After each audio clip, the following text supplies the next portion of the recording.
Hello, everyone. Happy Tuesday. Hope all is well. Another schmooze before you snooze Tuesday.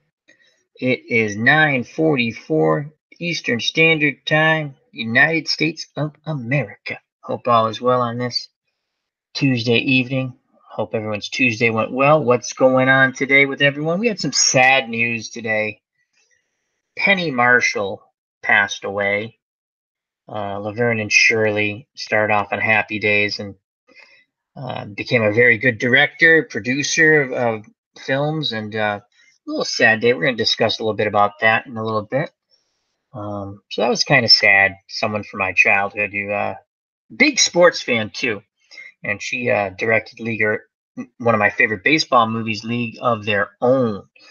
Also, she directed Big with Tom Hanks and produced Cinderella Man, which was directed by her good friend Ron Howard, and that was about Jim Braddock, the Cinderella Man, the boxer who would defeat Max Baer and win the heavyweight title. But we'll get to that in a little bit. We have Bobby Cantillano in the chat, and Fanomatic, and OG, the original Grognard. Hope all is well with everyone. What's going on today? Tuesday, another day closer to Christmas. Is everyone prepared as we are counting down the days to ho, ho, ho, Santa Claus? But it was sad news today with Penny Marshall. It really was. I was at work and my friend Chris buzzed me on the phone, and he's like, "Hey, did you hear Penny Marshall just passed?" I was like, "Wow, 75, and she passed away from complications of diabetes." So Todd B's joined us in the chat along with Viper Dave. How you doing, my friends? How you doing? So what is new with you, Phanomatic? Are you any closer to, will you be streaming on your channel anytime soon? And Bobby, what's going on with you and Todd B and Viper Dave?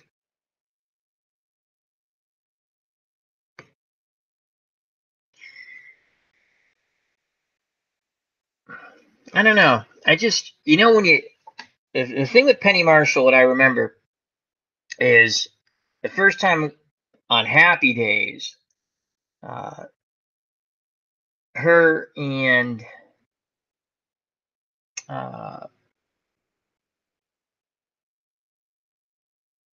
Williams, what was the first one? They had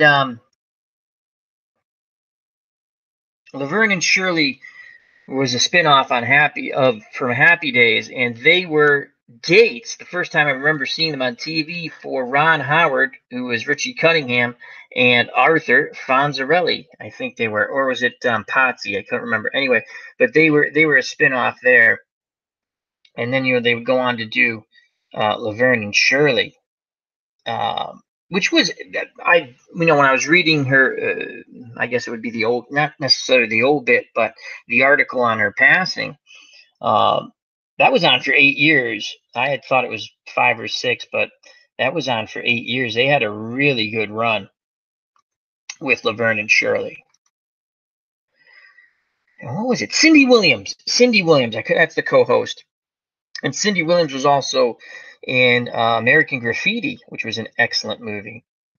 Yep, so Penny Marshall passed away today, age 75. Complications due to diabetes, that's what the article says. And she was born in the Bronx, grew up in an artistic home. Her mother was a tap dance teacher and her father a film director, according to IMDb. And I forgot she was in The Odd Couple. That's right. She was Jack Klugman, Oscar's secretary, the sports writer. Laverne and Shirley ran from 1976 to 1983. And she played Laverne DeFazio.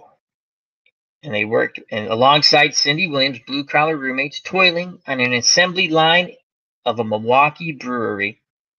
And they had that famous Shamil, Shmazel, Haas and Pfeffer Incorporated, and that was their theme song. And she had she used to drink, and I guess she actually really did drink it. Was what the heck was it? Pepsi and milk. Ugh. I actually tried that as a kid. Uh, I did actually try that as a kid. That was kind of gross, but she actually did drink that, I guess. That was kind of amusing when I read that in the article. Again, sad day. And she directed Big, which was with Tom Hanks. One, what was he, 12 years old, 11 years old? I think he was 12, and he wished to be big, be a grown up. So that was in him. If you've never seen, that's a very fun movie, Big. Let's go back to the chat right now. And Todd B says Marshall had a huge baseball memorabilia collection, I've heard. Yeah, she was a big sports fan. And again, she directed League of Their Own. That's one of my favorite baseball movies about the Women's Professional Baseball League. And started off during World War II and went a little past after the war was over. Very good movie, very entertaining movie. Tom Hanks is in that movie as he is the manager, Jimmy Dugan. Also, her brother is in that movie. He was the owner of, I think, like the Cubs, or a team similar to the Cubs. So, Phantomatic says, yes, after the holidays, I will be good to go. Excellent to hear. And Bobby Cantalano says, hello, everyone. Nothing going on here, Al. Well, something is going on here. Bobby, you're with us, and that's always good. Chatting amongst friends. Yeah, she was a big sports fan, Todd B. You are correct. A big sports fan. Yep, Todd B says Jimmy Dugan character from League of Their Own. Hank's character was based on Jimmy Fox. I do believe you're correct. And again, fun movie. Great job she did. Entertaining, good baseball film. Again, that's a movie I'll sit and watch. I enjoy it. It's right up there with one of the baseball films I do like, or sports films. Good comedy, good baseball. And you know what I didn't know? Her daughter, and again, let me go back to the article. I'm just reading off an article. I'd read a couple of ones, but this was interesting. I did not know. I want to say it was the Betty character. That's her daughter, her and Rob Reiner's daughter. She was married to Meathead for a bit.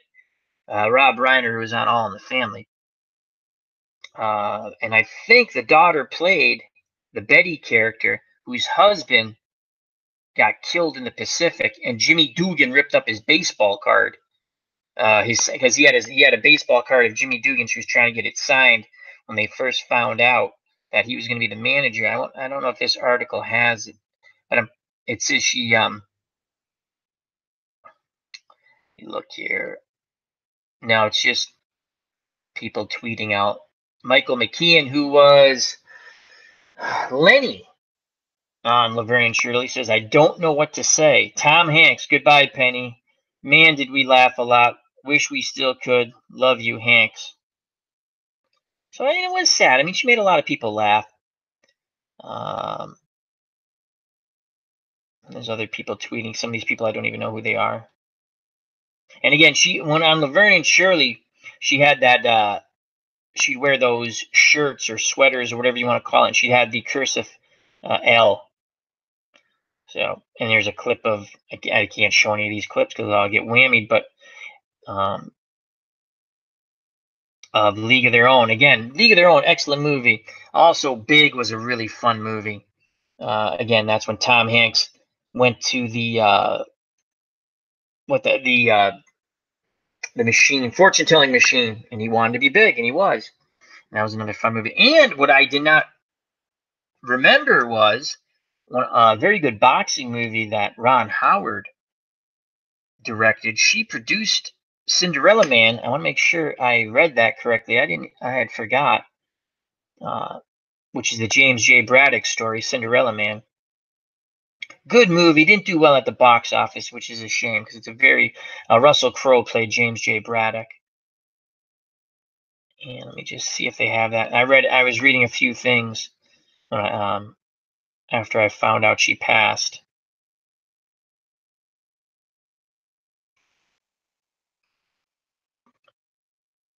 Yep, she did like her sports. They described her as a tomboy. She was a Yankee fan. Well, we'll forgive her for that. But she did like her sports. And again, they started off on Happy Days, and they were the spinoff. Just like Mork, which turned into Mork and Mindy, was a spinoff of Happy Days. So, Todd B says, I love that movie, Cinderella. Great, great movie. Highly underrated. I don't think with people who've seen it. I just think not enough people. So I own that. Excellent movie. Russell Crowe does a wonderful job portraying James J. Braddock. Um, Lots of good acting in that. Oh, what was his manager in real life? The actor, I can't think of. Giamatti played his manager. I can't think of his first name. Cinderella Man, excellent movie, excellent movie. Max Baer, he defeated Max Baer for the heavyweight title. Max Baer, whose nephew, I don't think it was his son, was in the Beverly Hillbillies. He played Jethro.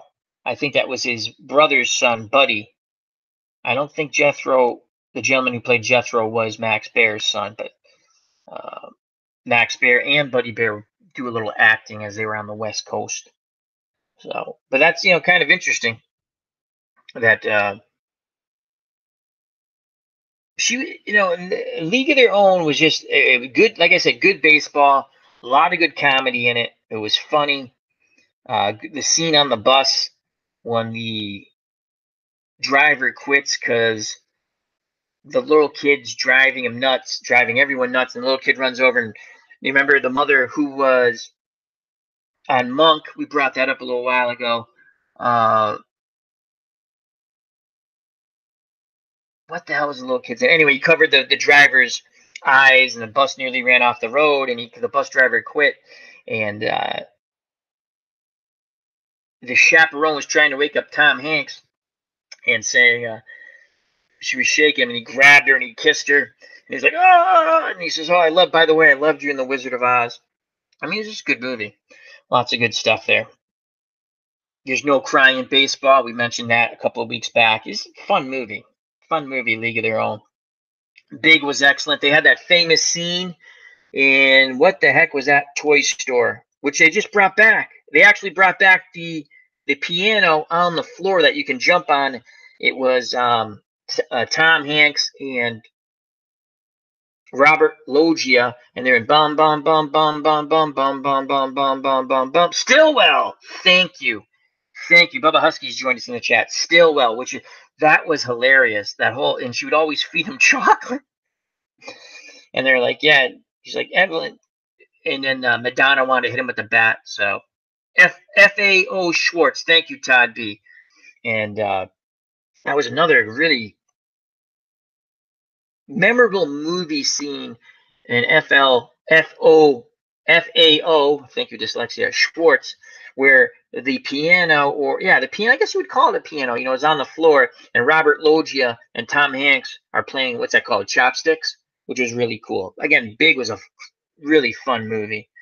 So I don't know, what are your thoughts on Penny Marshall? It's sad to see her go at age 75 of complications from diabetes. Sad for the family, sad for anyone to lose a loved one, especially around the holidays, but anytime. And I always watched Laverne and Shirley. You had Lenny and Squiggy and the Big Ragu, Carmine, who is also Carmine. Has a cameo in League of Their Own when they go to these. Would they call it a speakeasy? No, not necessarily. Not a speakeasy. Where they went to go to the bar with the dance contest, and he was a soldier in the army, and he was dancing. That was I can't think of his real name, but on Laverne and Shirley, he was the Big Ragu, Carmine. Yeah, he was in that movie. Because you had Rosie O'Donnell, Madonna, a Roadhouse, yes, where they went to go get a bucket of suds, as Madonna said, or something. And I think he was dancing with Madonna in that movie. Gina Davis. And again, I think I read today that Penny Marshall's daughter, the daughter she had, I think she only had maybe she had 2 kids with Rob Reiner, but I think the daughter played Betty, who I think was the one who the woman baseball player, the female baseball player who wanted Jimmy Dugan to sign. Her husband was in the Pacific, and she had a baseball card. And she's always going to love that my husband, try to get the card signed, and then Hanks rips it up and stuff. Bubba Husky says the name of the roadhouse was the Suds Bucket. Thank you, Bubba. The name stuck in my head, but that's one of the movies I enjoy watching. It's a good baseball movie. Todd B says there's a video on ESPN that shows Marshall's collection. Oh, very cool. Yeah, she was a big sports fan. Big sports. That's all right, OG. No problem. Just wanted to see if you want to pop in for a bit. Again, we're only going to go about an hour, 45 minutes. Little brief chat with Al, see how everyone's doing this Tuesday. OG stream today, a little more Stellaris, Shamil, Shamazel, Haas and Pfeff Incorporated. Ron Juckett did a football game, Giants and the Eagles. Check that out. I'll be putting that in the chat, the link in a bit, for both the original Grognard and Retro Sports Network with Ron Juckett. Johnny B. Crazy streamed today too. Dave Little has joined us in the chat. He says, greetings, sports fans. Bubba Husky says, Gina Davis was great with Sam Jackson in The Long Kiss Goodnight. I don't remember that movie. As Dave Little says, he just finished watching Ron's game. It was tremendous. It was absolutely fabulous. Don't give it away, Dave, for people who have not watched it. I watched it at lunchtime at work, or I listened, really. But I'll be putting that link in the chat. Ron does a wonderful job. It was a game between the Eagles and the Giants. It was a lot of fun. And if you like retro sports, sim sports, which a lot of our community's into, which is a lot of fun, whether it's card and dice or PC, a lot of fun stuff. And again, it all goes back to people you might not, like Penny Marshall, again, passed away. She was a huge sports fan, went to a lot of Clippers games, was a Yankee fan. Again, I keep talking about League of Their Own. As Dave Lowe says, no spoilers, it's a must watch. Absolutely. Absolutely. Todd B says, in 2011, Ron Artest was taken on a tour of acclaimed director Penny Marshall's extensive and historic sports memorabilia collection ESPN video. Very, very cool. I'm going to have to check that out.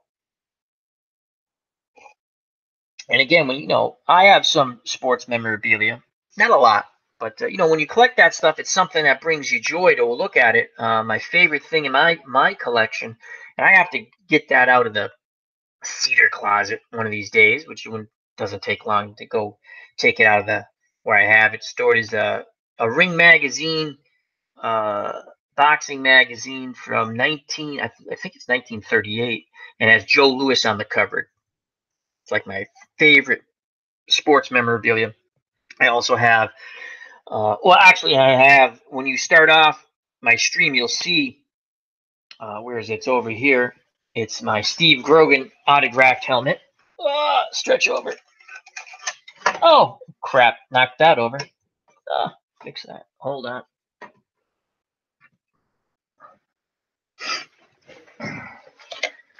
My Steve Grogan miniature autographed helmet. I got to dust that off.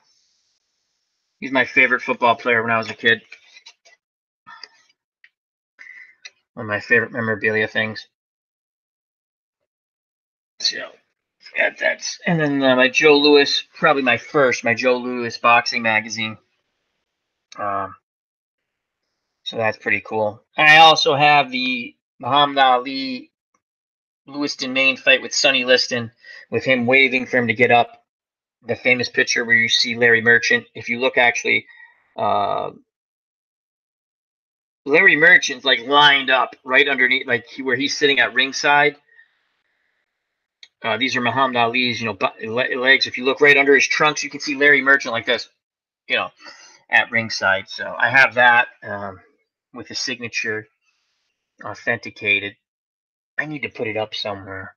And then I have like Joe Frazier's autograph, Floyd Patterson, stuff like that. So it's kind of cool when you have memorabilia you like.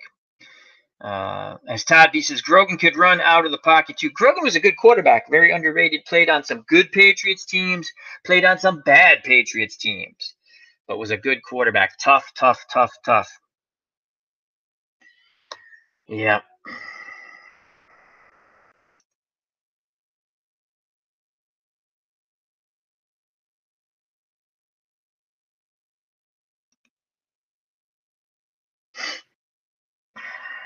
So, yep, Steve Grogan is a very, very good quarterback.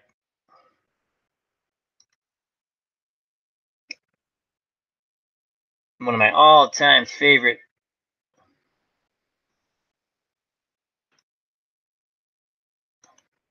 Patriots players. In high school, I wore number 14, which was his number.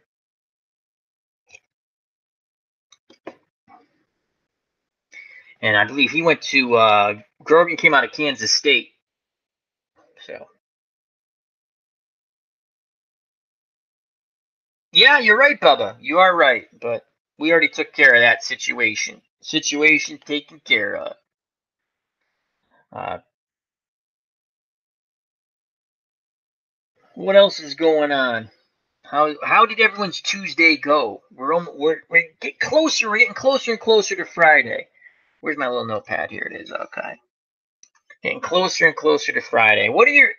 Did you guys, if you're old enough, do you remember Laverne and Shirley? Was that part of your lineup on, God, was that ABC? I think that was ABC, yes, because Happy Days was on ABC. Yeah, Happy Days, Mork and Mindy, those were ABC shows. So, but we were just talking about because Penny Marshall had, as Todd B brought up, an extensive memorabilia collection. And I was just showing some of the few things. I don't collect a lot of things. I have some old baseball cards and things like that.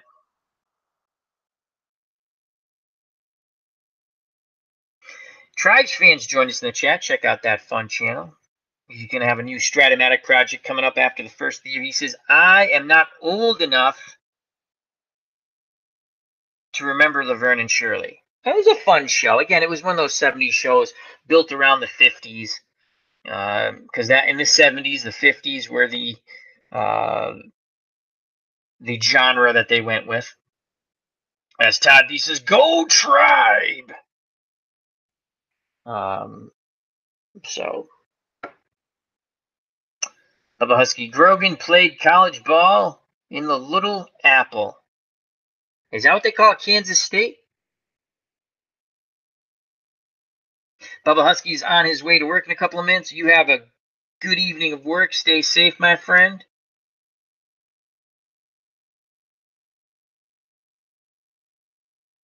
Tribe Sharon says, however, did have fun with my Gene Michael memorial game today. Very cool, very cool. Christy of Old Stones has entered the chat. How are you? Check out that wonderful channel. She has a beautiful reading voice. Christy of Old Stones, big Game of Thrones fan. As everyone's saying goodnight to Bubba and have a great evening. May work go fast. Oh, I get it. Bubba says they play in Manhattan, Kansas. That makes sense to me. I did not know that, Bubba. Thank you for educating me, my friend. Because Kansas are the Jayhawks. What's Kansas State? I don't know their nickname. Wow, that's a good question. What is Kansas State's nickname? Chrissy of Old Stones. How are you? How goes your Tuesday? As Bubba says, a very nice, attractive mug also. Yes, she does. She's a very attractive young lady. Tribes fan says, Wildcats, thank you. Dave Little says, Kansas State Wildcats. Yeah, I was a big Steve Grogan fan. Love Steve Grogan. From 1976 to 80. The Patriots had good teams, all winning records. They'd make the playoffs in 76. The only team to beat the Raiders that year, the Raiders only lost one game, and I believe that was in New England, and the Patriots kicked the living snot out of them. And then, of course, would lose in the playoffs, and then, the whole roughing the passer BS. Sam Bam Cunningham, yep, he was out of USC. TribesFan says, thank you, Dave, and thanks to Bill Snyder as well. So tell us a little bit about the Gene Michael Memorial Game, if you'd like, TribesFan. Chrissy of Old Stones, what's coming up on your channel? Lots of readings on her channel. Lots of audio, short stories she reads, poems. She did a great Halloween tribute, like, poems and short stories. And she read The Raven for me. That was awesome. By Edgar Allan Poe.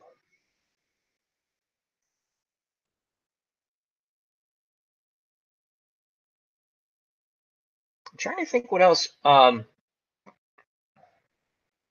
Who else was on the?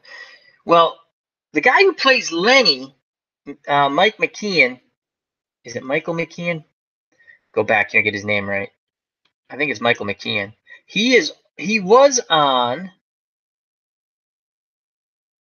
Yeah, he's on Better Call Saul, isn't he? Michael McKeon.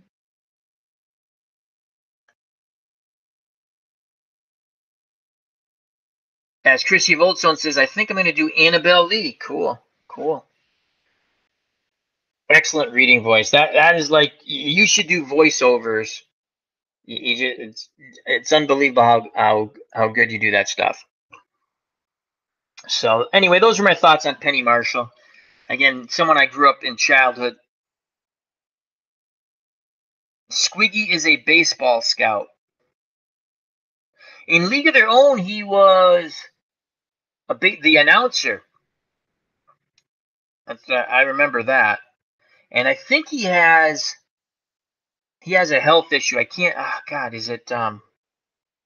Did he get Parkinson's? I can't remember. TribesFan. So I replayed Gene Michael's game from April 24th, 1971. Michael hit a home run in the bottom of the fifth to put the Yanks up 2-1. Yanks would win 5-1. Yanks played Minnesota in that game. Well, thank you. Did you use Strat then? Because you're pretty much a Strat player. What seasons do you have, TribesFan, in Strat for cards and dice?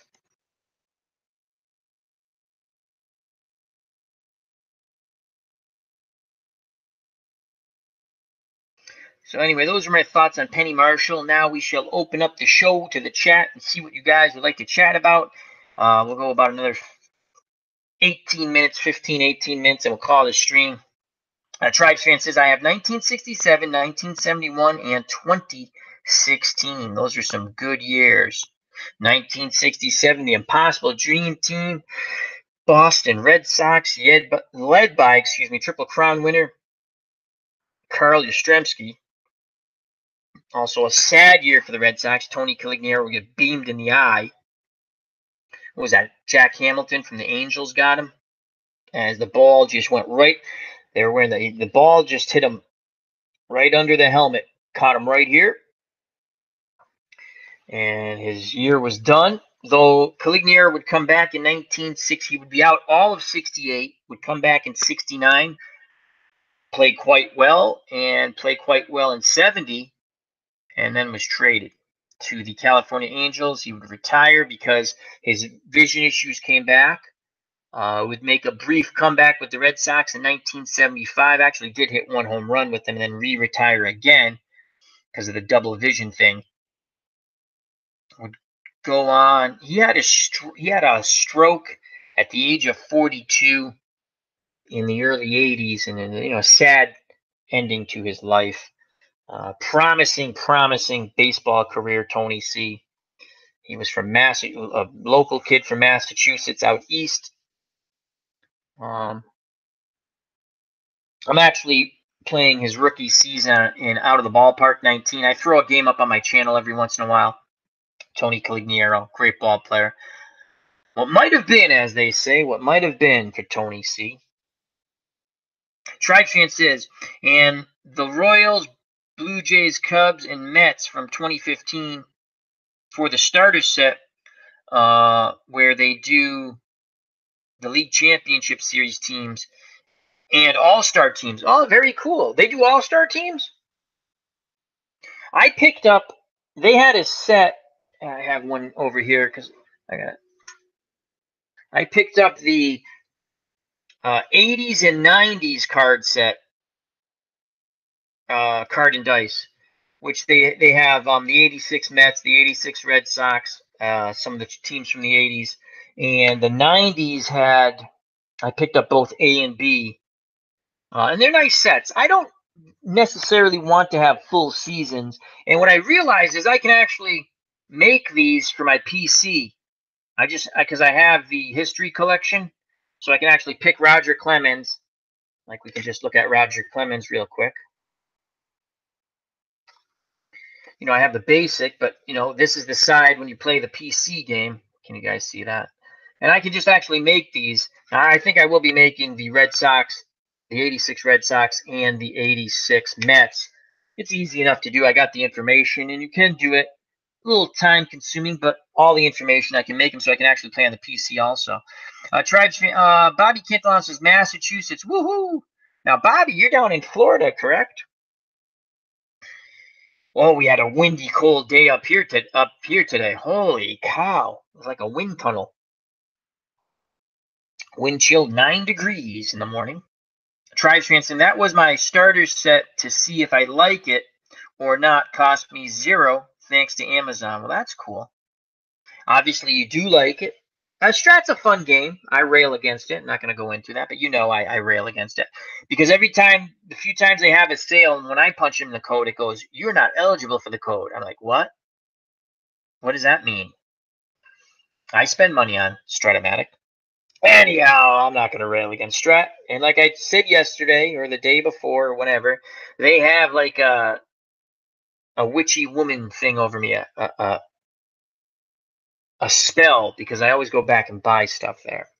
So I'm picking up 2 more days, I can get the Action PC 2019 baseball game with the new season. So I'm looking forward to that. I have the Negro League season, but they're not coming out till January 2019. But I pre-ordered so I could get the sales price. Baseball, a great game. Great game. Love baseball. What are the big movies out? When I was a kid, there were always big movies coming out around Christmas, and there's nothing really out there to interest me. I might go see the zombie movie, Overlord, I think it's called. And I think that's J.J. Abrams who did that, where it's basically D-Day, and they run into Nazi zombies, which is kind of cool. So I might go see that. Other than that, I don't know. What are the big movies out there? There's nothing like, those were always like Thanksgiving till Christmas time. That's when they came out with their mega movies. Todd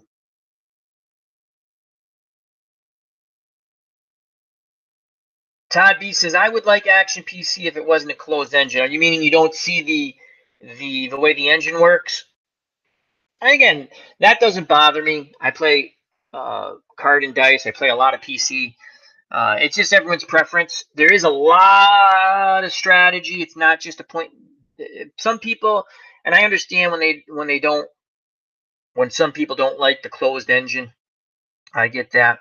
As Bobby says, my YouTube keeps crashing, so I'm going to call it a night till tomorrow. Well, we'll see you tomorrow with another chat with Al. We're going to close it up in about 12 minutes. As Todd B says, can't see the results and how it arrived. Yeah, okay, that's again, it's not for everyone. Some people like to see the dice roll, and again, I always say, if a person, like Todd, you're that type of person, that's fine. Then those games are not for you. You're not going to be happy with them because you want to see. I enjoy all my baseball games. I have Action PC. I have Out of the Ballpark, which is awesome, and I have Stratomatic. I have PCN Card and Dice. I have Dice Baseball, which is a nice very if you get the PDF files, and that's again it's called Dice Baseball because it's Dice Baseball. That's a fun game. I did the '67 World Series over with What If Tony Killignere and Sparky Lyle played. I have All Star Lineup Baseball, which is a unique way of looking at a statistical baseball game, card and dice. What else is the other one? Oh, Digital Diamond Baseball. And again, that's on the PC, but you can roll your own dice, which I do, which is a lot of fun. I've tried out National Pastime 3. I didn't like it. It's a solid game. You know, a lot of people do like it. I didn't like it. It's too. I tried Inside Pitch. Didn't like it. Again, that's just me.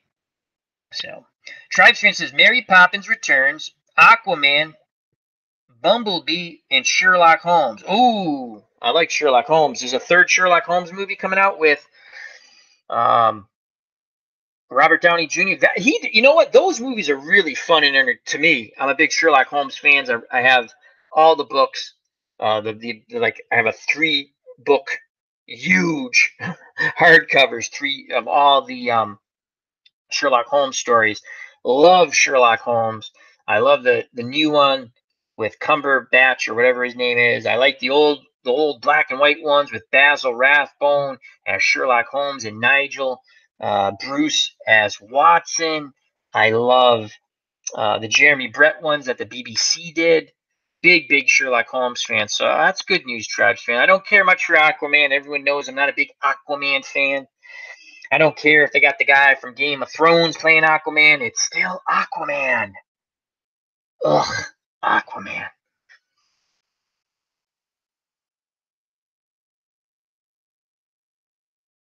And the Drives Fans is On the Basis of Sex is the Ruth Bader Ginsburg biopic. That's a very unique title. I haven't even heard of that one, Drives Fan.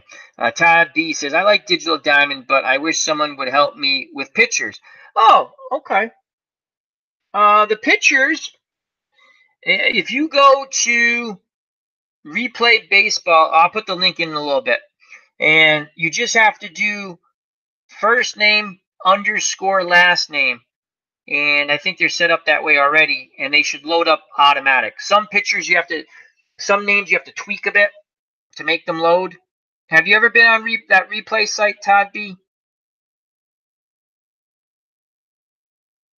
Oh, this is the Will Ferrell, John C. Reilly run. Oh yeah, it's a comedy one. Yes, that looks funny. Yes, the one I remember that was a comic version of Sherlock Holmes was Michael Caine playing Sherlock Holmes, and Ben Kingsley was playing Watson, and it was really Watson who was the brains behind everything, and he just used Michael Caine, the Sherlock Holmes character, as the front. But yes, you're right, Tribes fan. That's why I was like, oh, I didn't know they were doing another one. Dave Lowe says, just finished a Strat Basketball League game. Big win for the Nature Boys.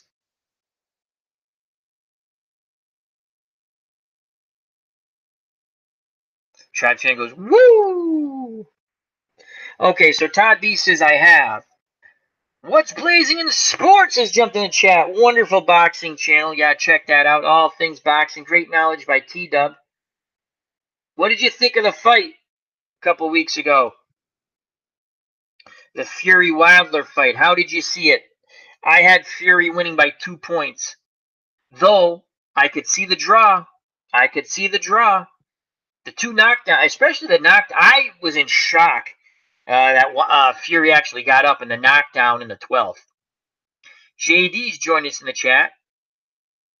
Another great channel, JD. How you feeling today? After JD had a little accident yesterday at work.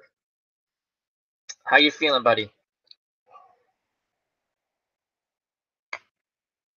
Excuse me.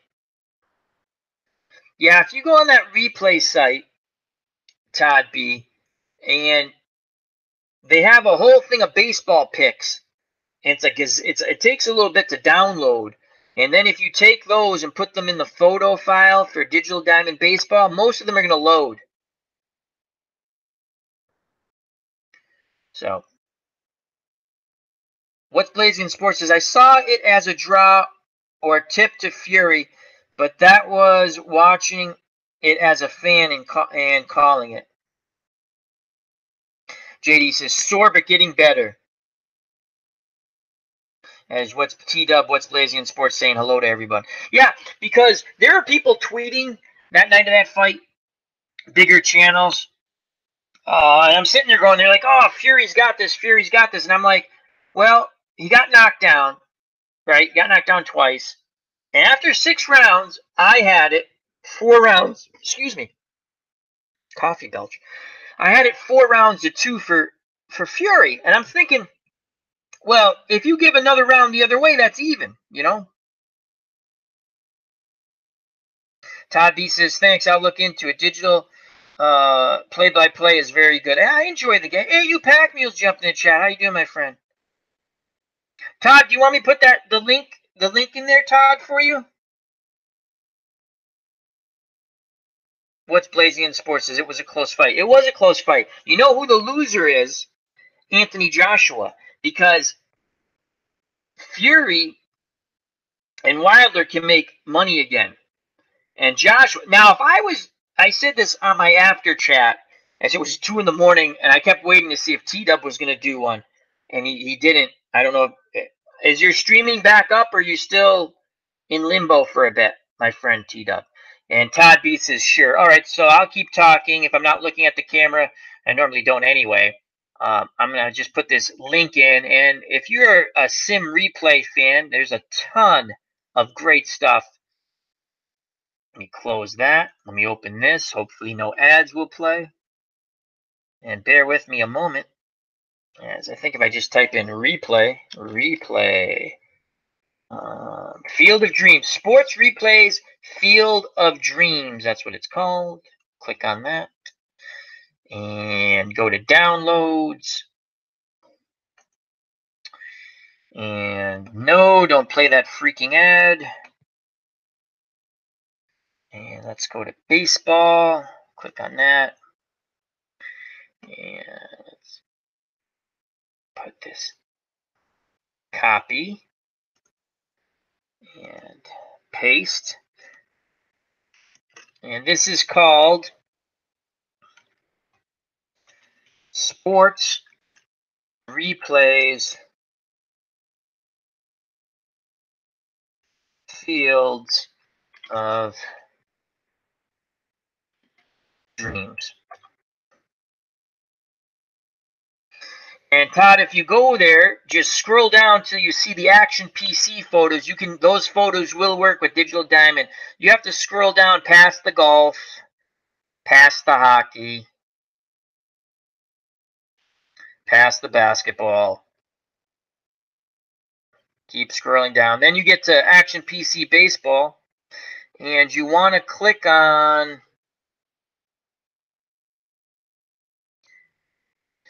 Shmooze's 26,000 player photo pack for Action Baseball. And those photos will work with Digital Diamond.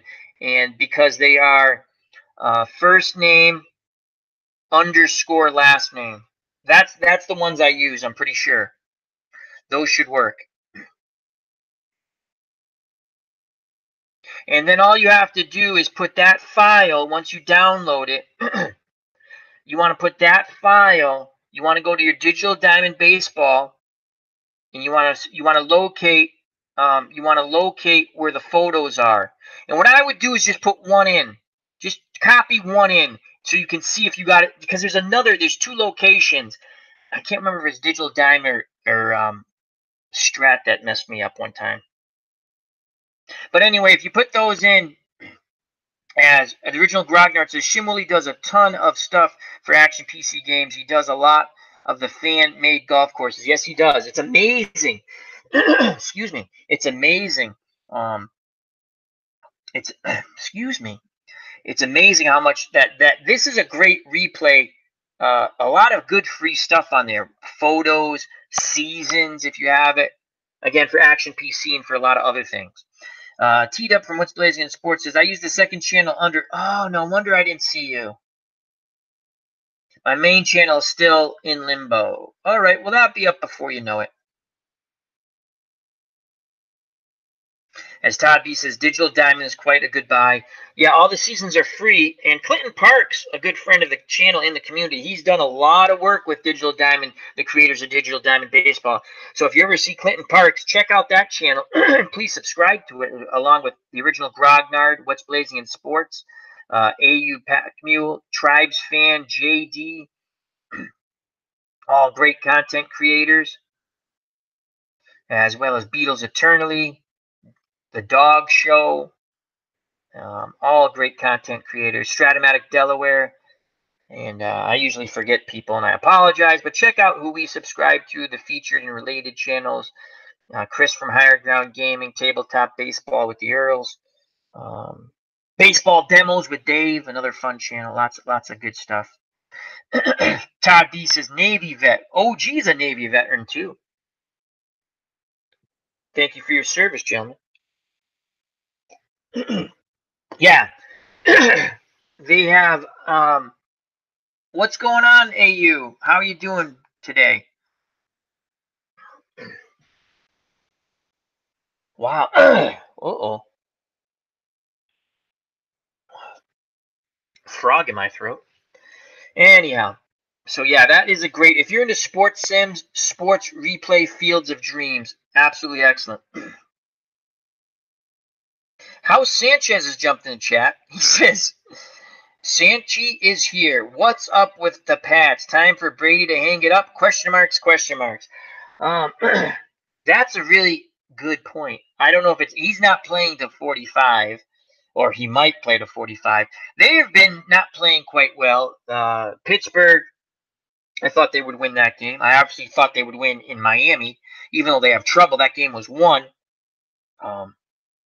It goes back to just kicking freaking field goals. Had the Patriots kicked a field goal before the half in the Pittsburgh game and kicked the field goal, had you not thrown the interception and they kick a field goal, the game's a different game.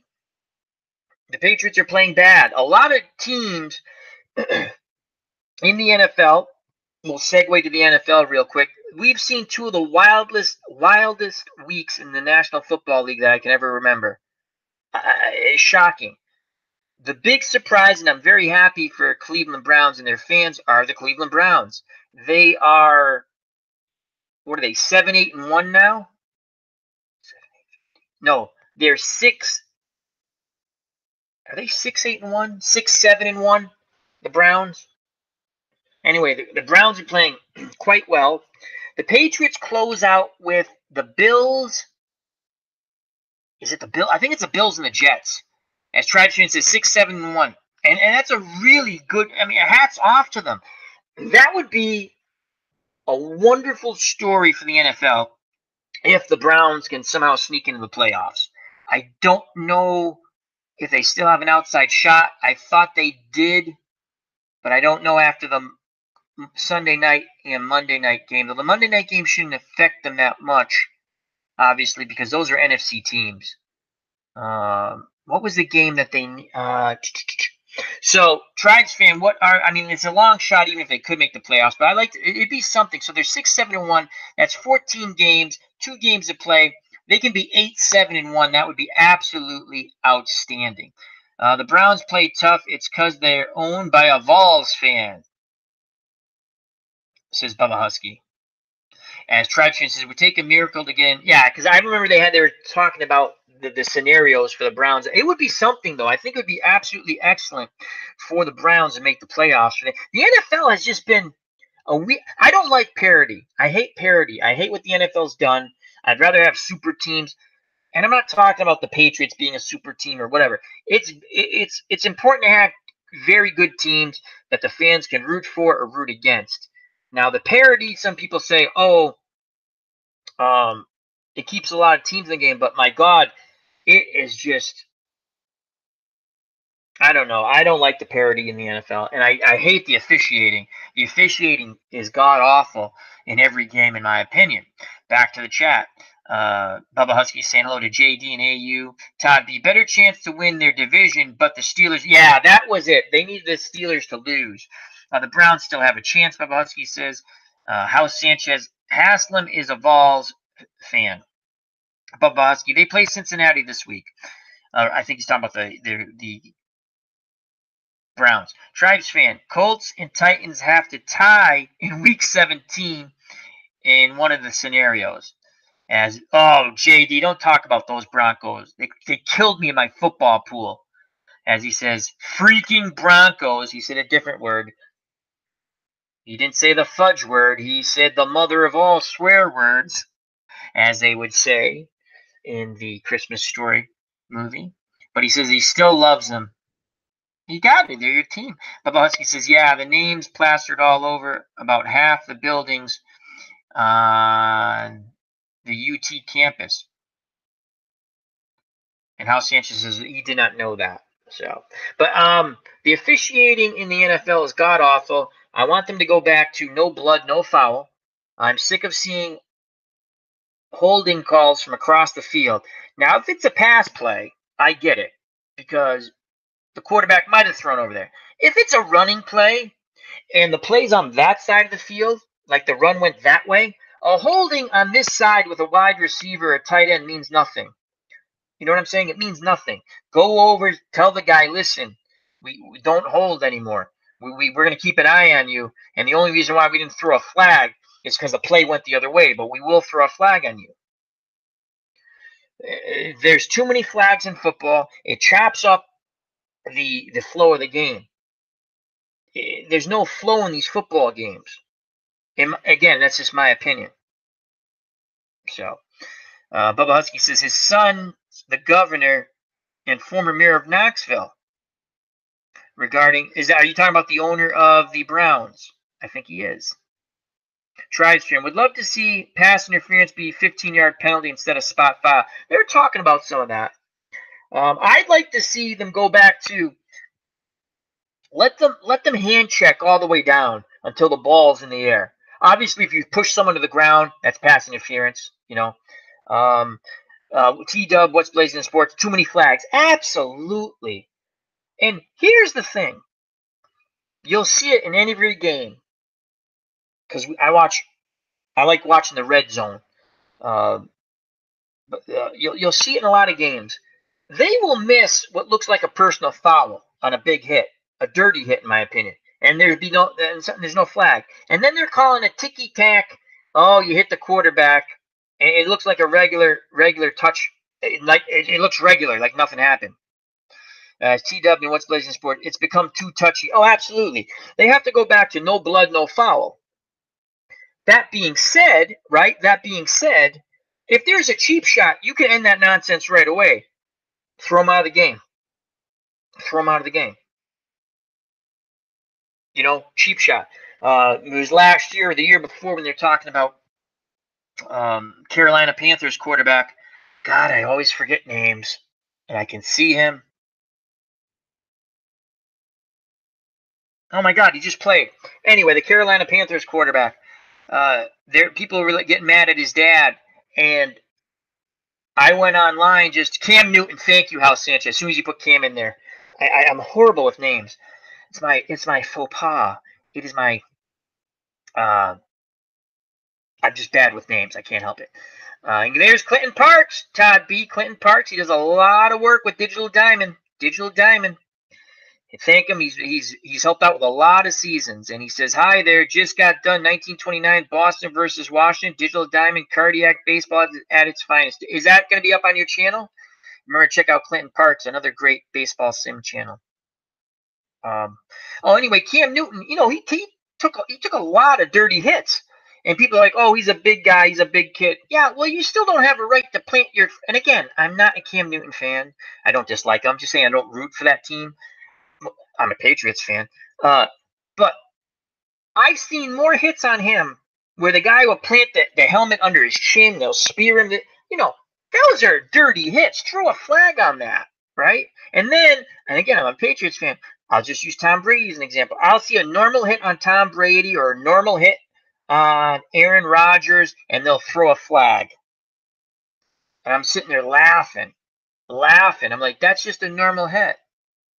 And again, I've seen dirty hits both on Rodgers and it's a physical game. I've seen dirty hits on Brady. Seen a ton of dirty hits on Gronkowski's knees. But you can get rid of that. It's very simple. Throw the guy out. But you got to stop throwing these flags on these ticky-tack nonsense.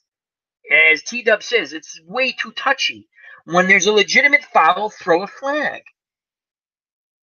Dave Little, I hate receivers looking for the flag after every incompletion. Oh, yeah. I mean, it becomes almost like soccer. If you watch, or football, as they call it in Europe and rest of the world, the guy gets touched. I was watching some English Premier League. What I like about the Premier League is if they think you're faking, they'll give you the yellow card. The guy, he gets touched like minuscule. He goes down like he got shot in the back.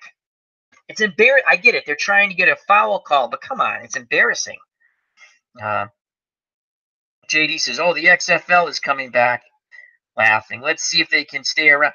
Here's the thing, and JD hits a great point, because I've said this. I was a big USFL fan because I loved the whole one football season was done. You got to watch more football, and it brought you right into baseball, and they finished just as baseball was getting good in June. I love that concept. Okay, I love the USFL. The XFL, their downfall was they tried to bring the wrestling shtick into football.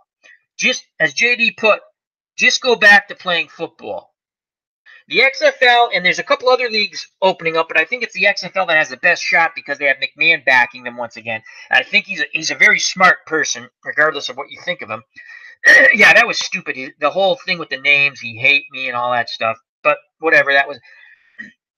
Just play football. Put together good football teams and play football. They have an opportunity here to play in the spring, build up an audience. The audience is there for spring football. It's there, in my opinion.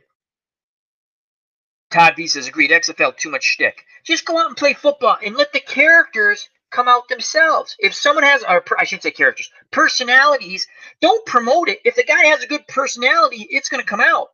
And there's two other leagues coming out also, but I think the XFL starts first. And they have a big opportunity here. They have a big opportunity. If you do it right, you keep it to about 8 to 10. I think they're going to have 10 teams, I believe, or 8. And that's perfect. And just play, like JD said, just go play normal football. Bring in the best possible players you can. Obviously, they're not going to be top-notch NFL quality, but you bring in good college players. Here's the thing. If they're well coached, here's the more important thing with these leagues. You got to have these players come in. They're going to play hard because if they're playing professional football, it's a shot for these guys, right? It's a shot. You got to have the owners get excellent coaches, the best coaches possible they can get out there. Obviously, you're not going to get Bill Belichick or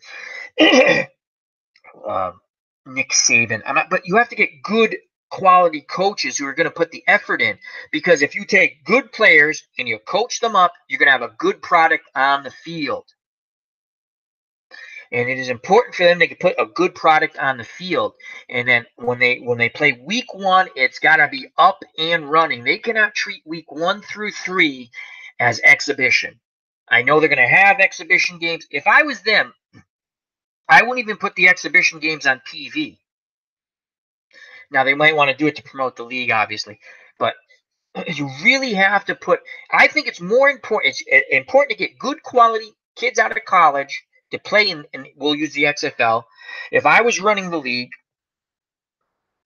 because when the XFL first came out, pretty much McMahon owned every team. I'm trying to remember how that worked. Okay. You have to get good football players out of college. Again, they're not going to be the top rung, right? Because those guys are going to go to the NFL. But the second rung, there's nothing wrong with those guys. Now you coach them up with good coaching. You put a good product on the field. You become fan-friendly. Concentrate on football, people. Play football. Enjoy, play hard. The fans will watch. They will come. It takes time to build it up. It takes time. Don't expect to get numbers like the NFL, but it'll take time to build up. If they follow that formula, they'll be okay. That's just my opinion. Back to the chat. As Clinton Park says, yes, it is. Live broadcast. My fellow historian was with me. All it means Beatles. So check that out on Clinton Parks' channel. Clinton, the Red Sox and the Senators from 29. The coffee is giving me the belches tonight. We're going to go a little bit longer. We'll go to 11 as it's 10:44. Bubba Husky says the Packers kept complaining about their own players getting called for putting their weight on the quarterback. That's only a penalty because Aaron Rodgers is getting his collar bone broken. Hey, it's a contact sport. Injuries are going to happen. I think they have to take the skirts off the quarterbacks. Again, if it's a cheap shot, throw the flag, throw the guy out of the game. It's very simple, and that nonsense stops. A hit to the helmet, you're gone. You can take a quick look at it in a replay, and they can show in the booth, in the stadium. My God, you watching a replay at home, you know if it's a cheap shot. Guy leads with his helmet. You're not supposed to lead with your helmet. Guy puts his helmet under the guy's chin. Here's my other favorite one. A defensive player can't do this, right? Can't grab the face mask. How many times do you see an offensive player go to straight arm someone and they grab that face mask or they hit him in the face? So, what's blazing in sports? Do they recruit past football players that are not? Yes. Yeah, they probably will. And again, that's more. It's a good point, T-Dub, and that's what's blazing in sports. Check out that great boxing channel. They'll do that for name recognition. There might be, again, they could pick up guys who are backup players out of the NFL. I mean, the USFL did the same thing. You got to put, if you get good, solid players, maybe a notch below starting NFL quality, and you coach them up, and you put a good product on the field, and you play, and people are going to watch. That's just my opinion. I'm waiting I want to sit and watch football. I'm not talking, when I say antics, I don't mean about celebrating and all that stuff. I just want to watch football. That's it. You can be whatever you want after the game. Let's just play football. So, and the NFL's sort of getting back to that. But the big thing with the NFL, the flags are way too many. My God, are the flags way too many. And it just breaks up the rhythm of the game. That's my opinion. I think it's the opinion of a lot of football fans. Tribes fan. A kid from my original hometown was on New York, New Jersey. On the old XFL? Todd B.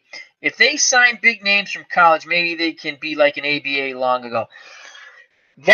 Here's the problem with that. They're not going to have a ton of money. Because the owners might initially want to sink a lot of money. I think it's better off, and if you can get a good college player, that's good, right? It's more important to get a lot, like with anything. I can get either one really good player, an outstanding player. Will that make my team? Possibly. Yes and no. Can I surround him with enough talent? Or I can get a bunch of solid players and coach them up. And now I have a team. Now, do I want a star player? Of course you want a star player. Now, if you get a bunch of solid players, a star player might emerge. That's all I'm saying. That's all I'm saying.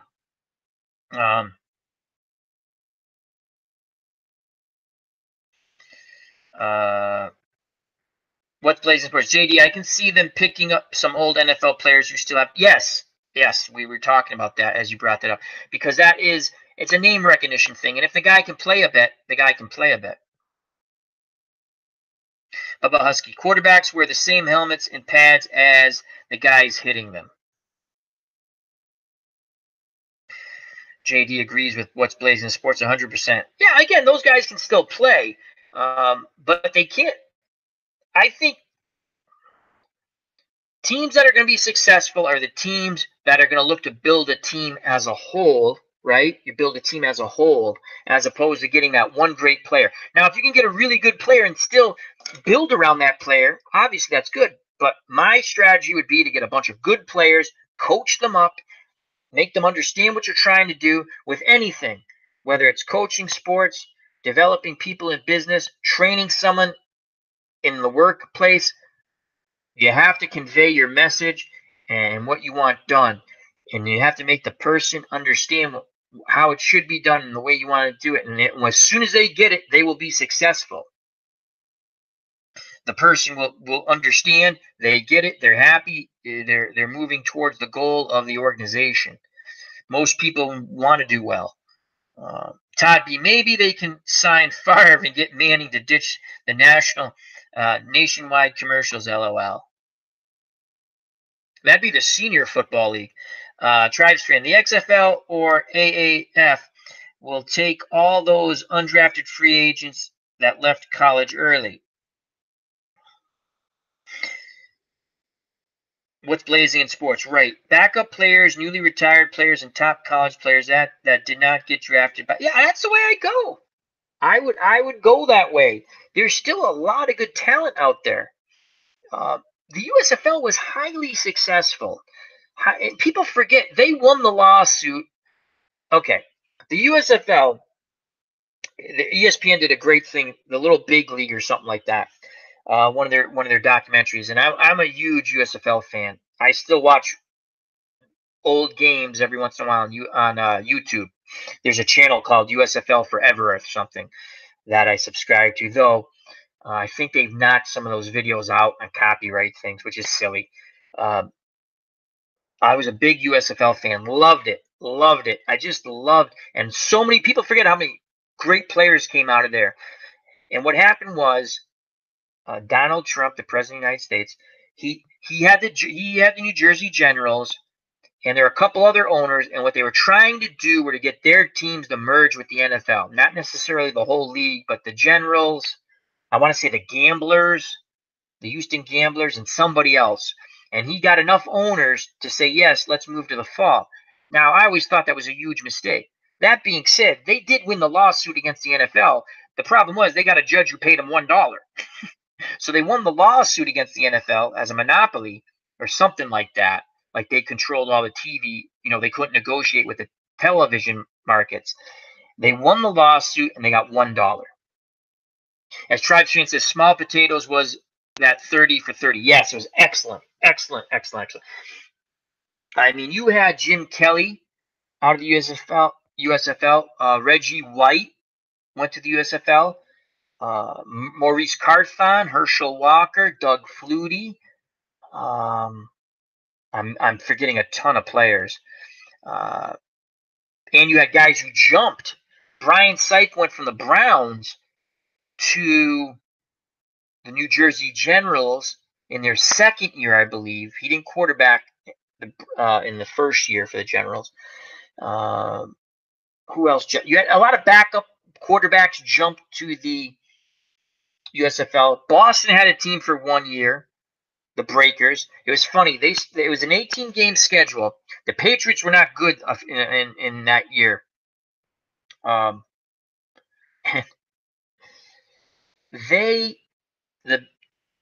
Breakers started off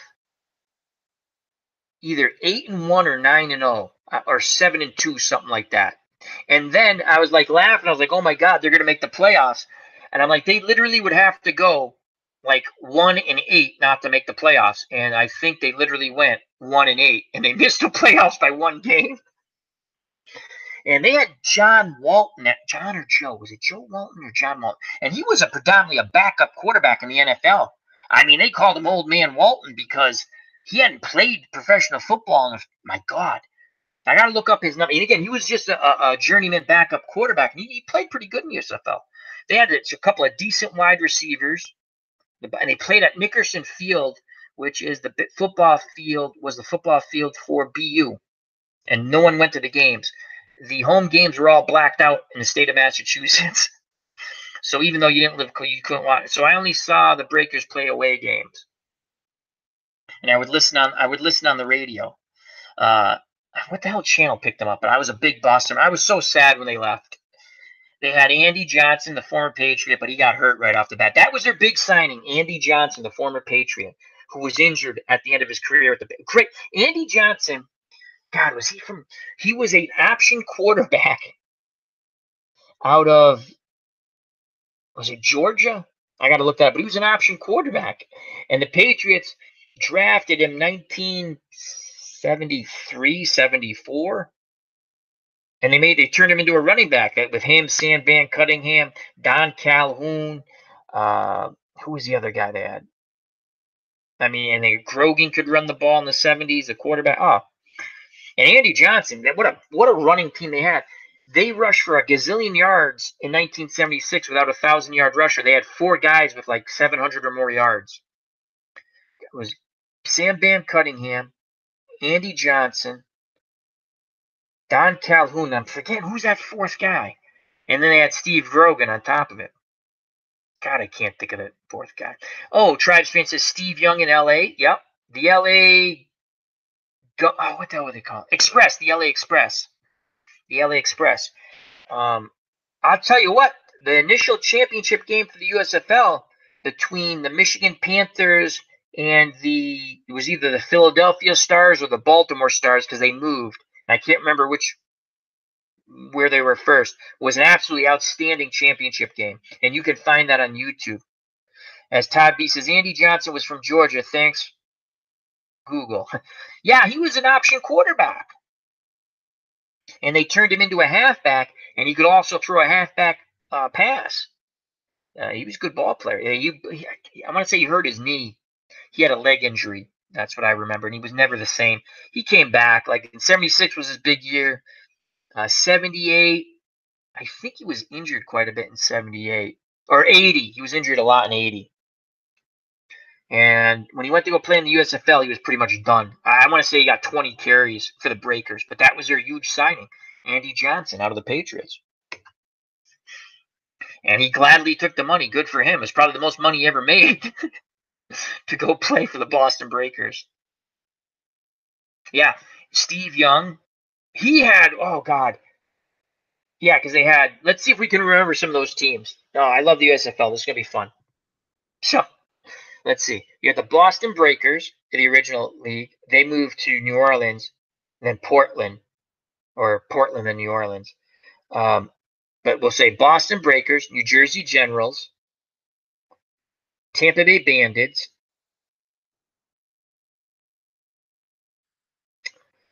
LA Express, Oakland Invaders, Michigan Panthers. I can't remember if it was the Philadelphia Stars or Bobby Hebert. He quarterbacked the Michigan Panthers to the championship. He was a very good quarterback. A good get there, Tribes fan. So I don't remember if it was the Baltimore Stars or the Philadelphia Stars because they moved. Memphis Showboats. I don't know if that was the first year. And they had Lewis. I think he was a quarterback out of Alabama. I liked them. That was the other team I root. Birmingham Stallions, Dave Little, and Cliff Stout quarterback. I don't know, again, if it was the first year, but Cliff Stout would quarterback the Birmingham Stallions, the former Pittsburgh Steeler. Oh, that's a good one. And they had nice uniforms, too. And Joe Cribbs, I think Joe Cribbs played for the Birmingham Stallions. And House Sanchez says, Todd B says there were 3 Texas teams: San Antonio Gunslingers, House Sanchez, Houston Gamblers, San Antonio, Houston. Oh, were there 3 Texas? You might be right. I can't think of a third, though. And yeah, Todd B, the Gunslingers were a great name. Rick Neuheisel quarterbacked them. He was out of UCLA. Chicago Blitz was a team. Arizona Wranglers were a team. Arizona Wranglers had the UMass grad Greg Landry quarterbacking them. Actually, here's a funny trade. The Chicago Blitz first head coach, I believe it was the first head coach, because they only existed for what, the USFL was 3 years, because the fourth year they moved to the fall and they didn't play. Or yeah, I think it was only 3 years. George Allen, the former Redskins coach, right? Denver Gold. Tribesman, yep. And Denver Gold, Doug Williams, I believe it was Doug Williams quarterback the Denver Gold. New Orleans came later, but you're right. New Orleans had a team. They got the Boston team. Again, I don't remember if Boston went to New Orleans then Portland, or Portland then New Orleans. Now here's the interesting thing. Chicago Blitz had George Allen. They traded I think I'm remembering this right. Arizona Wranglers owner and the Chicago Blitz owner traded whole teams. So the whole Chicago team went to Arizona, and the whole Arizona team went to Chicago. Everybody. Look that up, someone, Tribes fan. I'm almost positive that happened, because George Allen ended up coaching the Wranglers, and I remember Greg Landry, again, the UMass graduate, who quarterbacked for the Detroit Lions, who quarterbacked for the Baltimore Colts. They switch. Jacksonville Bulls and the Orlando Renegades. They came a little later, but those are teams. You are correct, Tribes fan. And ID Gestures jumped in the chat. He says hello to everyone. How you doing, ID? Hope all is well. Talking a little USFL football. We had started off with a little thoughts on Penny Marshall, and it's 11 o'clock. We'll go a little longer. And then we'll call it a day, a night. House Sanchez says, I want a sports trivia game now. You know what? We could do that tomorrow. I got to come up with some questions. We'll do that tomorrow. If you guys want. We'll come up with some questions. Todd B says, sort of like drafting Ricky Williams and giving your whole draft. Well, that's also, you bring up Ricky Williams. We're talking USFL, but we'll go back to the NFL for a moment. As JD says hello to ID. JD saying hello to ID. That's pretty funny. The Dallas Cowboys would get Herschel Walker. After Herschel Walker came out of the USFL, he signed with the Cowboys. And when the Cowboys didn't go anywhere, they would end up trading him to the Vikings. And that trade basically made, the Vikings were a pretty good team, and they thought Herschel Walker was going to be the last piece for them to go back to the Super Bowl. And they gave up everything to get Herschel Walker. And it didn't work out. And all those draft picks would be the nucleus of the Dallas Cowboys. You know, the Aikman, Emmitt Smith years, Michael Irving. But the nucleus would come from the draft picks they would get from the Vikings. As Clinton Parks is thanking ID Jester for showing up to his live stream a little earlier. So everyone go check out Clinton Parks. That's going to be loading up soon, the game he did. And if you have not subscribed to ID Gesture or JD or Clinton Parks or Tribes Fan or any other, the original Grognard or any other What's Blazing in Sports with T-Dub or any of the other content creators, please do so. Support our community. Support those who support us. And if you're a content creator like Phantomatic, soon to be, once again, please tell us. I would love to promote you and get, we all work together, one for all and all for one, as the Three Musketeers would say. Also, check out King Ichibu, who just started streaming again. Wonderful baseball channel. So, Todd B, are there any football games that feature the USFL season? Yes, Action PC. I have them all. And also, 2nd and 10, when you buy the 2nd and 10 game, and you can play it for 3 days for free, and that is a very interesting game. I enjoy it. I've played a little bit online on my channel, but mostly offline. You get every season, every NFL season for free as soon as you buy it. So they also feature the USFL. But Action PC. And I might put up a Boston Breakers game. I've been playing. It was funny. The first season I ever started in Action PC football was the Boston Breakers. I got my second string quarterback killed playing the option. So I'm actually playing with one quarterback. But it's fine because Walton never got hurt. the reason why my backup quarterback got killed because he never played. I put him in the option. I was like, I wonder how long I can run the wishbone before getting my second string quarterback killed. 7 plays. Love action PC football. Yeah, we can do a trivia either tomorrow night or the night after. Sports trivia. And if you like trivia and you like Game of Thrones or other such TV shows or movie genres of that type, Citadel for trivia every Friday night. Another one of our friends in the community. House Sanchez says, who goes top 5 in the NFL draft next year? Great question. I don't know because I don't follow college football like I used to. And I'll tell you why I don't follow college football like I used to. They all play the freaking same type of offense. That's why I don't watch college basketball that much anymore. Everyone does the same damn thing. It's boring. I miss the option. I like when certain teams would run the wishbone. I mean, they run that sort of quarterback in the shotgun, one running back. You know, Clinton says he follows Navy. I still watch some college football. I do like watching the bowl games, but I'm not as informed as I used to be. I'll tell you what, this might sound silly. I got back into college football just a little bit when Johnny Manziel was in Texas because he was at Texas because he was fun to watch. But they kind of run the same offenses, all the teams. So it's still a good game. And Alabama's always stacked.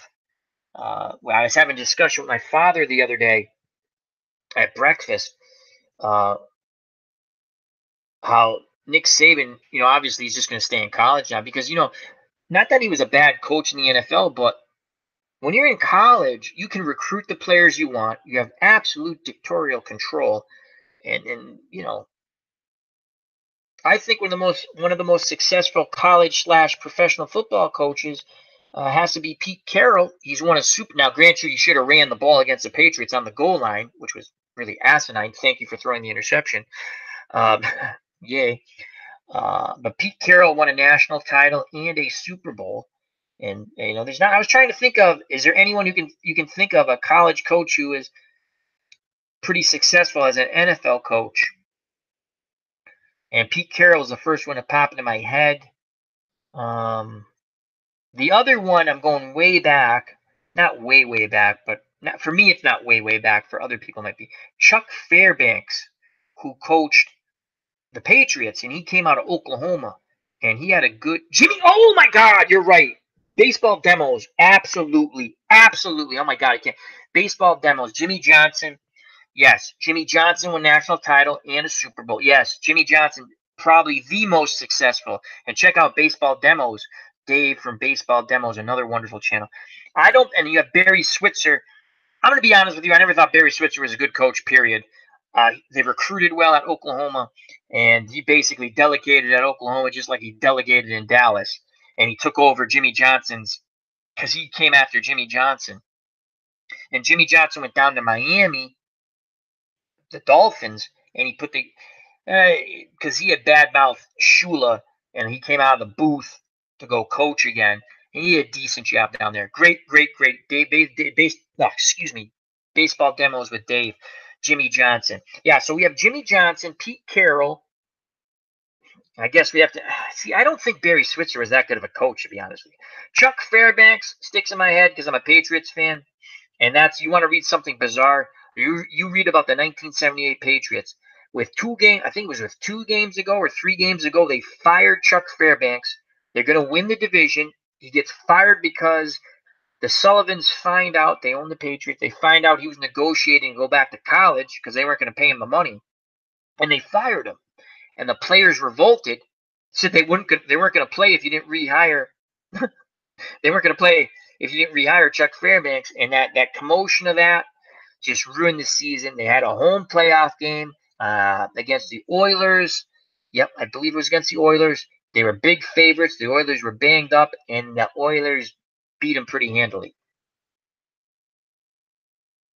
McPherson was a solid college coach, not a good professional coach. John Robinson, yes, that's another good one. Excellent college coach. And we're getting a lot of names. See, as soon as the names are, yeah.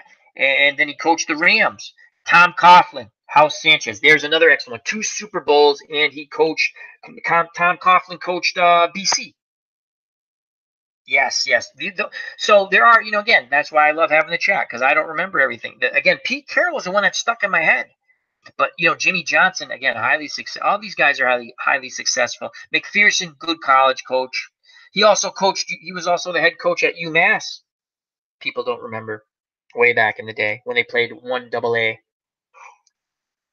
Yeah, that's a good one. House Sanchez also with Tom Coughlin, excellent stuff.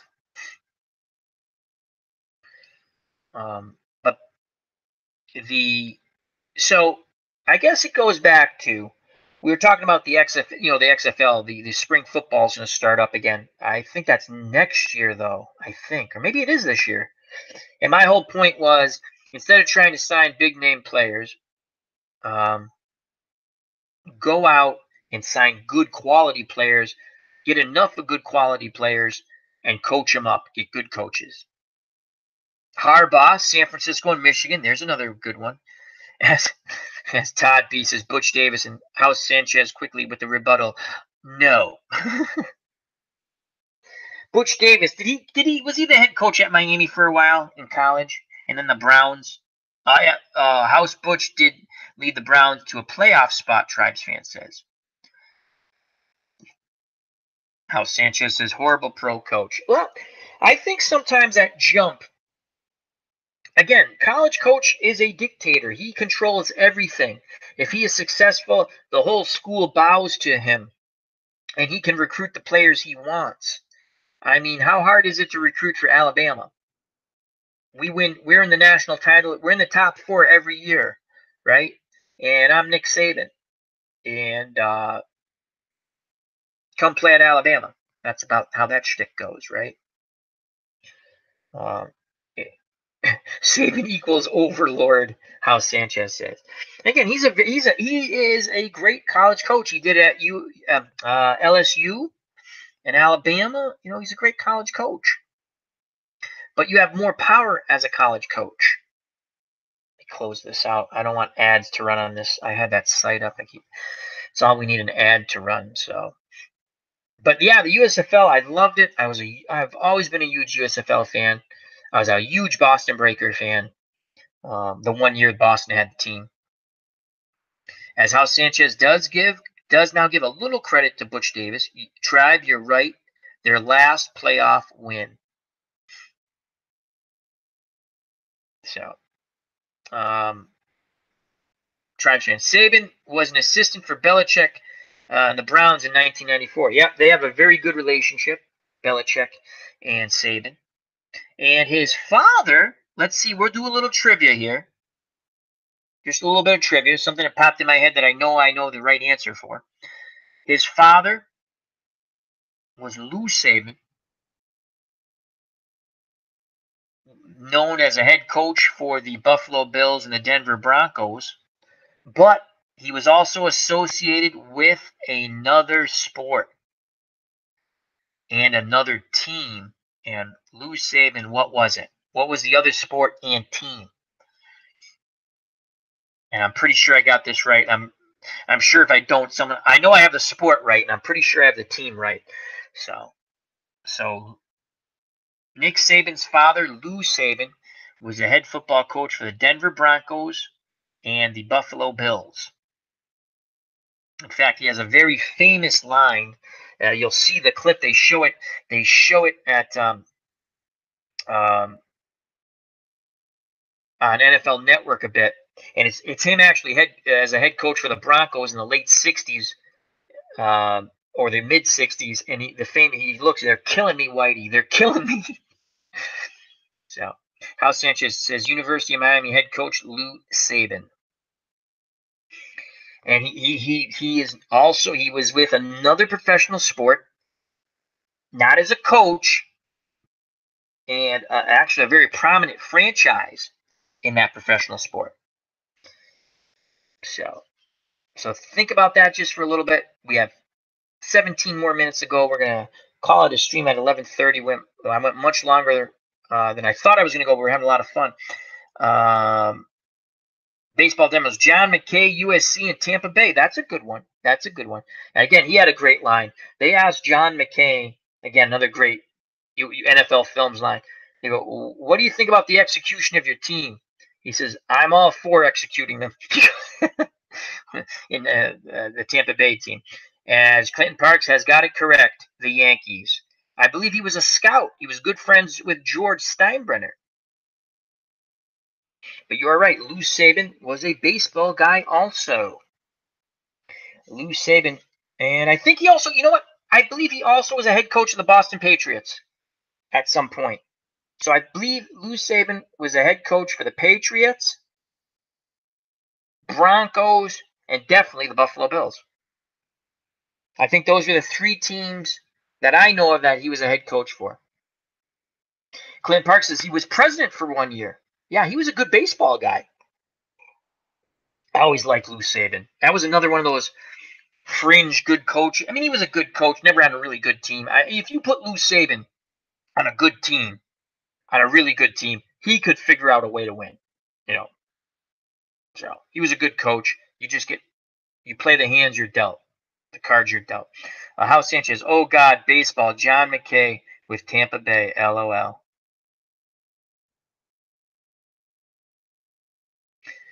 No, John McKay was with USC and at Tampa Bay, the Buccaneers. He was their first coach. And again, the famous line is, "How do you feel about the execution of your team?" He says, "I'm all for it." And I think, and that was a quote from his 1976 Buccaneers. Which, again, in '76 they didn't win a game, and by 1979 they were playing in the NFC Championship at home. At home, the Los Angeles Rams beat them 9-0. Pat Corral, the barefooted kicker for the Rams, kicked 3 field goals. It was either 9-0 or 12-0, all field goals. So by the third year, he had led them to the NFC Championship. And they would go to the playoffs one more time under him, and Dallas would kill them. I don't know. I think that was a strike year. Was that the strike year? Was that the strike year or prior to the strike year? They might have went they might have went 3 times to the playoffs with him. Definitely 2 times. 79, they made it to the NFC Championship game. And another year, the Cowboys crushed them in Dallas. And I think they might have made the strike year. I think. I'd have to look that up. Tribesman says, another good McKay is, we didn't tackle very well. We made up for it by not blocking well. Yeah, he has some great quotes, John McKay. Todd B., whatever happened to the barefoot kickers? Well, you had Pat Corral and Tony Franklin. And there's one more guy I can't remember that I know of. Question for the chat from House Sanchez. Who is the next up and coming great coach we don't talk about in the NFL? Rich Carlis. That's the other one. All right, so baseball, we'll get back. So the question from House Sanchez, and we have 13 more minutes before we call the stream.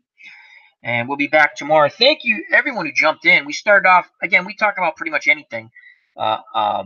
Again, these are different chats than our Saturday chats, which are more comedy related. And we can be comedy related here too, but this is a little different. I was giving my thoughts on Penny Marshall's passing, and then we just moved on to this and other things. So House Sanchez says, question for the chat: who is the next up and coming great coach we don't talk about in the NFL? Baseball Demos brings up, so we have Rich Carlis as a barefoot kicker, Tony Franklin, and Pat Corral. Yeah, it was a Corrales. He was for the Rams, and I might have messed up his name. No, Mark Mosley was a straight-ahead kicker, ID. Straight ahead, but he was a straight-ahead kicker, but he had cleats or the kicking boot, whatever you want to call it.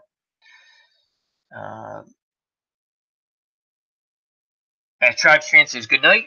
Well, good night to you, Tribes Fan. Thank you for stopping by again. We'll be back on tomorrow. We might be a little later. I don't know what Ron Jucket's doing. I don't want to cut into his stream. I know he might have a football game up at night. Baseball Demos. Mosley wore about 15 pairs of socks. And he was, yeah, you're right, Todd B. He was a straight ahead kicker. And he was MVP one year. I think it was a strike year he was MVP. The year the Redskins won the Super Bowl against the Dolphins, they got revenge for 72 and 82 10 years later. As Riggins went, what was that play? Off tackle, whatever. Behind the Hogs, he ran for the touchdown, put the ball game away. House Sanchez says he believes Matt LaFleur, OC in Tennessee, the offensive coordinator in Tennessee. See, I don't know enough about, and I couldn't, even if I did watch a lot of college football still, I wouldn't know who the good offensive coordinators were.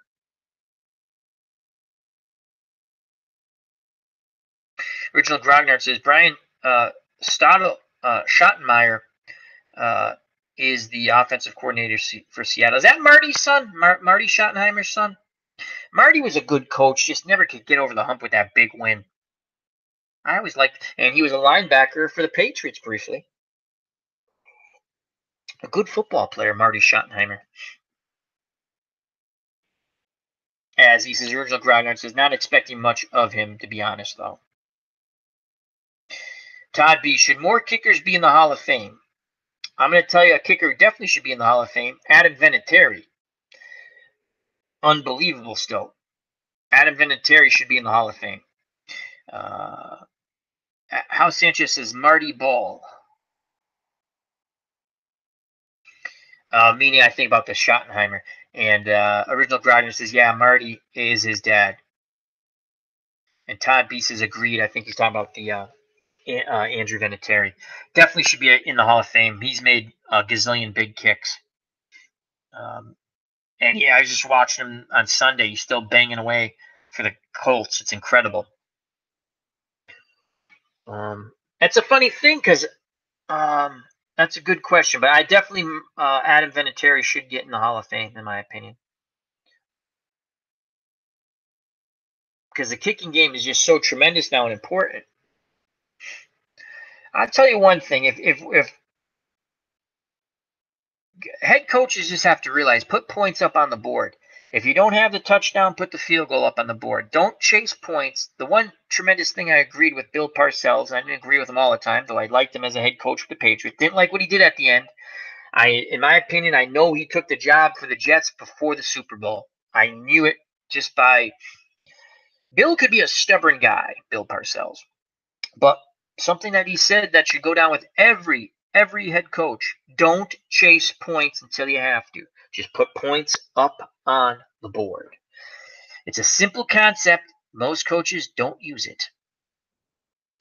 House Sanchez, well, what about return guys Hall of Fame? Well, a return guy would have to, just a strict return guy, no, unless he was tremendous. Devin Hester, yes. As soon as I said that, Devin Hester to me is a Hall of Famer. He was a tremendous defensive player. He had that year with the and I have to look at his over. See, as soon as you said his name, I say yes. So I'm going to say yes because he was a very good defensive player, and he played a little bit on offense, and he was absolutely outstanding as a returner. Eric Metcalf, a solid player. Mel Gray was excellent. Mel Gray, God, that goes back a bit. Mel Gray. Eric Metcalf's father was a very good player for the Rams and the Cardinals. That would be Terry Metcalf, and that was back in the 70s. Eric Metcalf was with the Browns most of his career.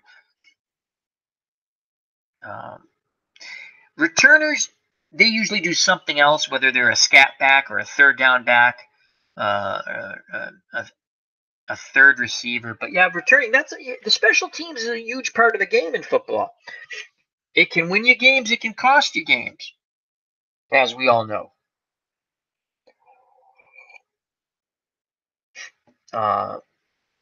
It's funny because baseball demo says Hall of Fame doesn't mean a lot anymore in baseball. Harold Baines is now in the Hall, in the Hall now of pretty good. I was reading an article on that because they're saying if he gets in the Hall of Fame, which he did, then Dwight Evans should be in the Hall of Fame. Dwight Evans, if you look at, there's a 10-year span where Dwight Evans is one of the most dominant offensive players I don't know if I'm saying this right. There's a 10-year span where Dwight Evans has tremendous offensive numbers compared to other people. And I'm not saying it exactly perfect, but there was something I read years ago that they brought up again on an article on WEI's website. I think it was WEI about Dwight Evans. Baseball Demons. Edgar Martinez should too. Oh, the DH for the Mariners. Yeah, he has pretty good numbers. Yeah, I don't know why he's not. Again, maybe it's because he didn't play a position. David Ortiz should definitely, in my opinion, again, I'm biased, but he was one of the most clutch hitters I've ever seen in my life, and a tremendous ball player. I think he'll have a good shot at getting in.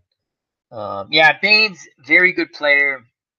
When I say Harold Baines, Hall of Fame doesn't jump out to me. I'm gonna be honest with you. I'm biased about Dwight Evans, but when I say Dwight Evans, it doesn't jump out at me either. He could, but it's not something that jumps out at me. It's not like we say Willie Mays or Mickey Mantle or uh, Babe Ruth, Hank Aaron. You know what I mean? Like you say those names, you're like, whoa, Hall of Famers. Bob Gibson, you know. So, but he got in. Hats off to him. God bless him.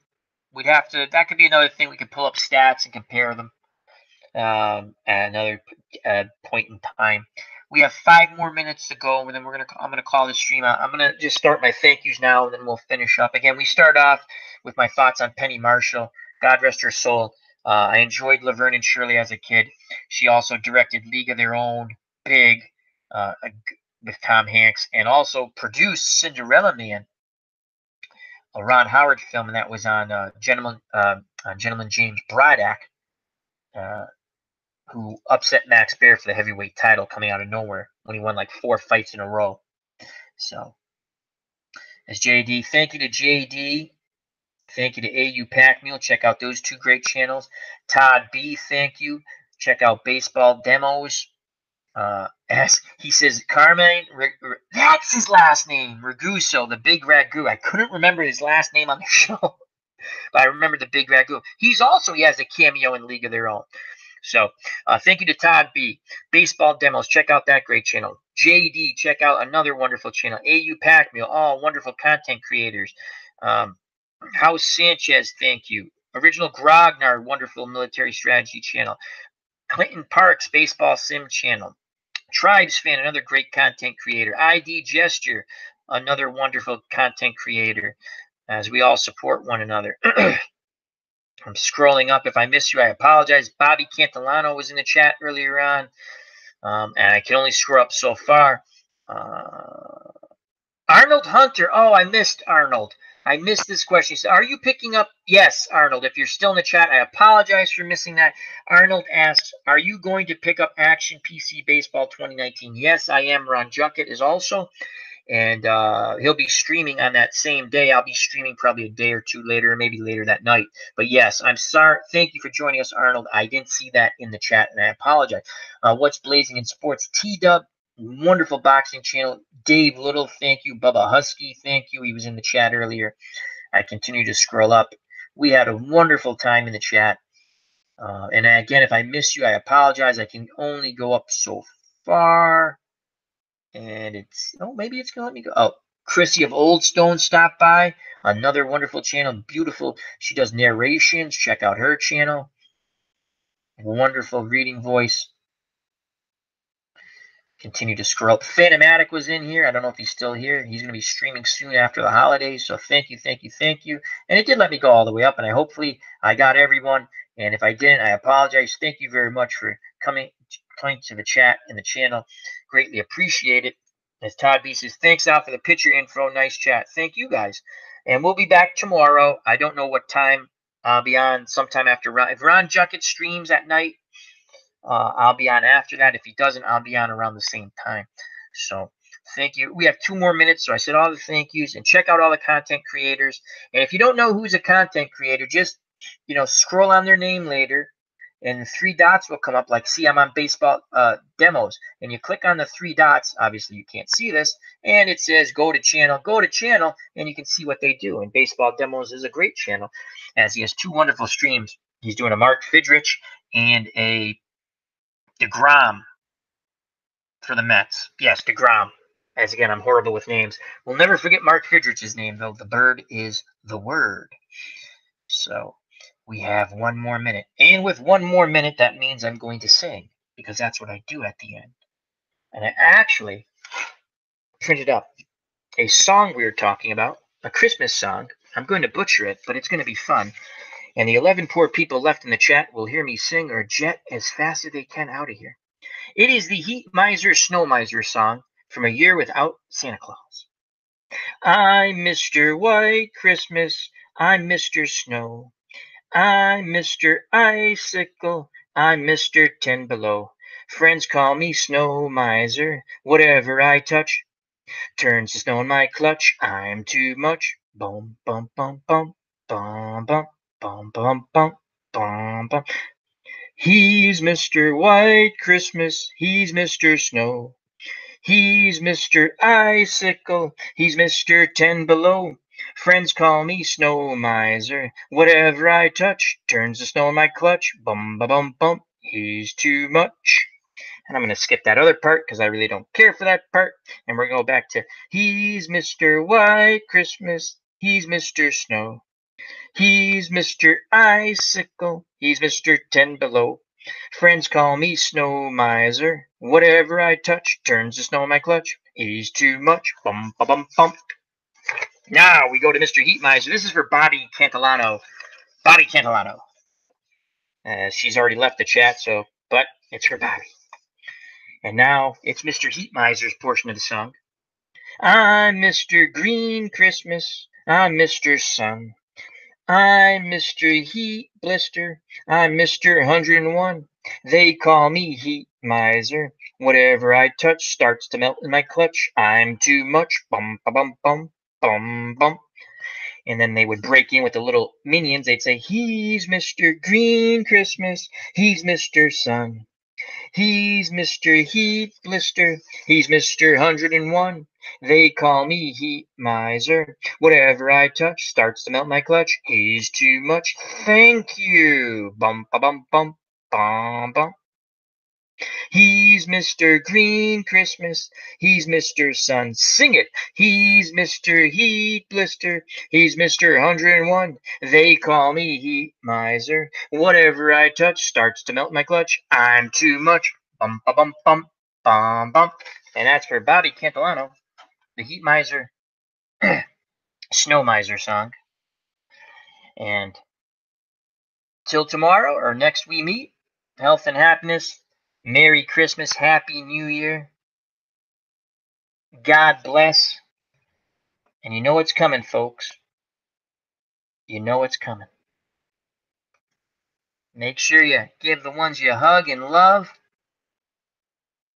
a hug and kiss every day. Thank God for them every day. Enjoy them every day.